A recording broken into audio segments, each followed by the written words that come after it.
லபுபு லபுபு லபுபு உலகமே பேசிட்டு இருக்கிற லபுபு டால்ஸ் நம்ம ஸ்டுடியோல. ஃபன் ஃபேக்ட், பிளாக்பிங்க் லீசாக்கு இதுனா ரொம்ப பிடிக்கும்.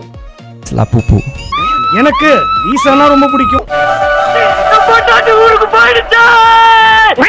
ஒரிஜினல் பாப்மார்ட் லபுபுஸ் வாங்கணும்னா பேங்க் தான் கொள்ளடிக்கணும், அந்த அளவுக்கு எக்ஸ்பென்சிவ். என்கிட்ட இருக்கிறது bootlegs, close to real version, begin to energy and have a seat variant. இது பிளைண்ட் பாக்ஸஸ். சோ உள்ள என்ன வேரியன்ட் லபுபு வரும்னு ஃபர்ஸ்ட் டைம் அன்பாக்ஸ் பண்ணி பார்க்க போறேன். ஃபர்ஸ்ட் பாக்ஸ்ல இருக்கிறது லக். வாவ். நெக்ஸ்ட் அடுத்த பாக்ஸ்ல இருக்கிறது ஹோப் லபுபு. Cute. ஃபைனல் தேர்ட் பாக்ஸ்ல இருக்கிறது சிசி. Nice. வெல், பார்க்க கொஞ்சம் வில்லத்தனமா திருஷ்டி பொம்மை மாதிரி இருக்கு, அதே சமயம் கியூட்டாவும் இருக்கு. நீங்க லபுபூஸ் பத்தி என்ன நினைக்கிறீங்க கமெண்ட்ஸ்ல சொல்லுங்க. அண்ட் உங்களுக்கு ஆள் இருந்தா லபுபு வாங்கி கொடுத்து இம்ப்ரெஸ் பண்ணுங்க. ஆள் இல்லையா பரவாயில்ல, வீட்டுக்கு வெளியில மாட்டி வைங்க. அடுத்து என்ன வரப்போகுது தெரிஞ்சுக்கணுமா? மறக்காம சப்ஸ்கிரைப் பண்ணிக்கோங்க.